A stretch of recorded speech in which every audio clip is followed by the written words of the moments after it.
बिस्मिल्लाहिर्रहमानिर्रहीम, अस्सलाम वालेकुम। वेलकम टू कुकिंग का कुर्दो। मेरी आज की रेसिपी है वनीला आइसक्रीम, जिसके लिए मैंने लिया है 3 कप दूध और आधा कप चीनी। दूध को हमने इतना पकाना है कि 2 कप बाकी रह जाए। और मैं इस्तेमाल करूँगी वनीला कस्टर्ड, 1 खाने का चम्मच। इसको ठंडे दूध में घोल लेंगे और जब दूध 2 कप रह जाए तो हम इसमें शामिल करेंगे कस्टर्ड और मज़ीद 10 मिनट इसको पकाएंगे। ये लीजिए, आँच बंद करेंगे, 10 मिनट हो गए हैं। अब इसको ठंडा करेंगे और अब हम इसमें शामिल करेंगे मिल्क पाउडर 3 से 4 खाने के चम्मच और इसको अच्छी तरह मिक्स करेंगे। मैंने इसको 5 मिनट मिक्स किया है और अब हम इसको डालेंगे एक कंटेनर में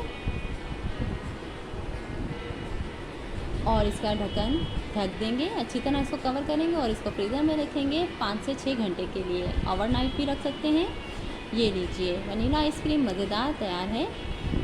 घर की अशिया में ही ये तैयार हो गई है। इसमें ना क्रीम का इस्तेमाल हुआ, ना कंडेंस्ड मिल्क का और ना ही अंडे का। मज़ेदार वनीला आइसक्रीम। लाइक कीजिए, शेयर कीजिए, चैनल को सब्सक्राइब कीजिए।